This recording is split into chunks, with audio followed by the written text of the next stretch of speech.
You're such an asshole.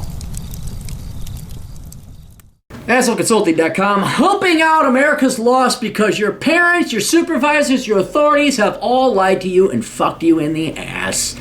You're like, oh my God, where'd I go? Who's going to tell the truth? The truth is sold here at Asshole Consulting for a pretty penny, I might add. And so if you want the truth, you want an older brother to give you the swift kick in the ass you so desperately deserve and need, go to AssholeConsulting.com and I'll give it to you straight. Chris writes, hey asshole, keep this short. I'm a single guy looking to buy a condo that has basic functional amenities as I'm out to save my money and achieve financial freedom before I hit 45. What value do you recommend I aim to buy at? Thank you for your time. Well, the problem with property, I mean, it is location dependent. Property is entirely located. If you're in San Diego or San Francisco, prices are insane. New York City, same thing. Any major metropolitan area, they're going to be more pricey than, say, Fargo, North Dakota, or my favorite town, Edgemont, South Dakota. Look it up. So, I mean, it really depends. You know, I can't just say, well, $100,000, that's it. Where are you? So, I had a couple other questions. I said, 1, how old are you? 2, where are you living now, looking to buy a condo? 3, have you read Reconnaissance Man or traveled around the United States to know for sure what you want? Do you want to buy property in that area? 4, what kind of job do you have and is it stable? 5, do you see yourself living in that area for the next 7 years? And he says, I am 25. I live in Florida, but am looking to buy either here or Texas. 3, I have read and have seen and been through to come to the conclusion that it is my best interest to look in the states that continues which maintain low property tax rate, are hiring around those area, and don't have screeching autists throwing temper tantrum about the man they disagree with. 4, I work in the military and plan to stick with them until I decide to retire. 5, yes. Okay, I wish you told me that you were in the military. I would have given you a discount. Okay, so here's the deal.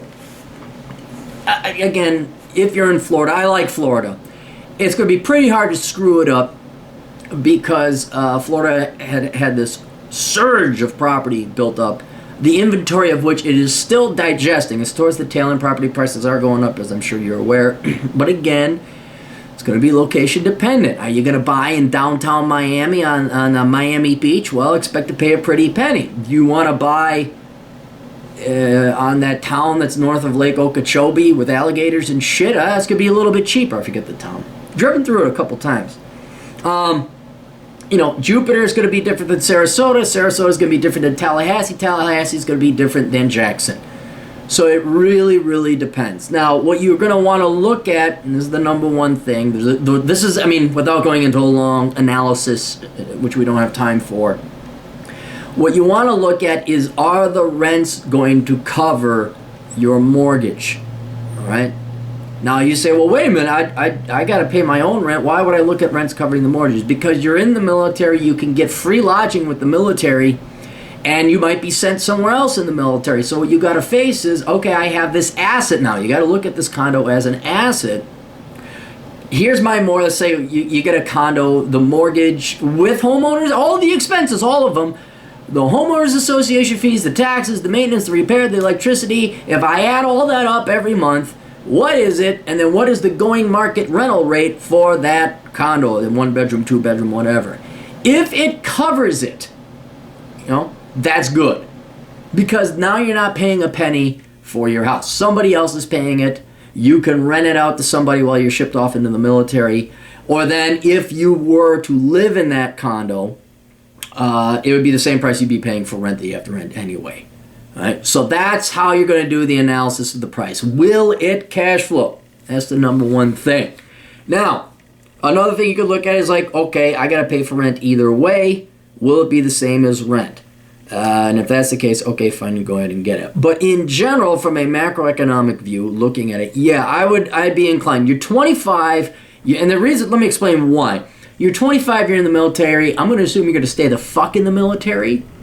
And you're going to live cheaply, which means you could pay off this condo relatively quickly.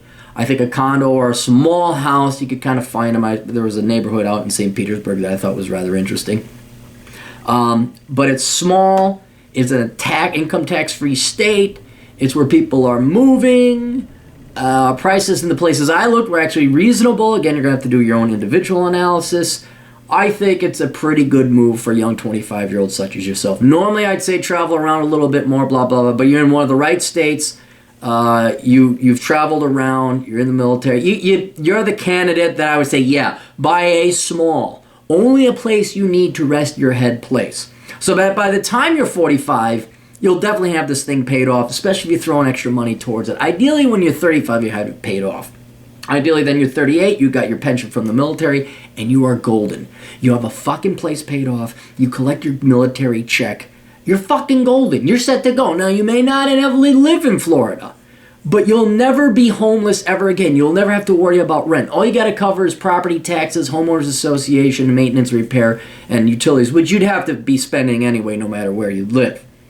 So if you play your cards right, get this nice little condo, just make it work for you, someplace nearby, not in a shit part of town, not where all diversities are coming in and oh look, we're making it colorful. And I don't mean that in a racial sense. I mean like a euphemistic sense, like, oh, there's culture here. It's like, no, I want a boring, safe, no crime, no bullshit, no terrorists blowing up my fucking house type of neighborhood. All right, that's what you want. So I would get that, buy it. Have some buddies rent it, cash flow it out a little bit if you're not there. And if you're not going to live, you could maybe get a 2-bedroom condo, have somebody rent it. That always gives you another option. I'll leave that up to you whether you want a roommate or not. But yes, I think that's a good place. You're an ideal candidate. Just don't get cocky. Don't be dude bro $30,000 an air bullshit. Oh, you needed some pimpin' ass condo where you could see the ocean and it's on the 28th floor. Don't do that. Find something that works for you, okay? Something cheap. Just all you need is a place to live.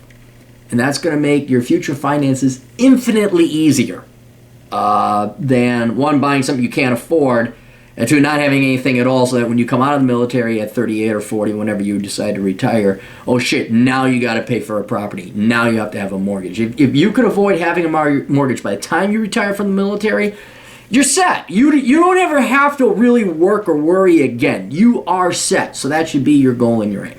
Anyway, you guys got questions, go to assholeconsulting.com. You can consult me for emergency asshole consulting purposes directly by downloading the Praxi app. It's Praxey on your phone. It's basically FaceTime or Looky FaceTime, whatever the fuck it's called. And then I got the blog and the podcast and everything else. We'll see you guys later. Toodles.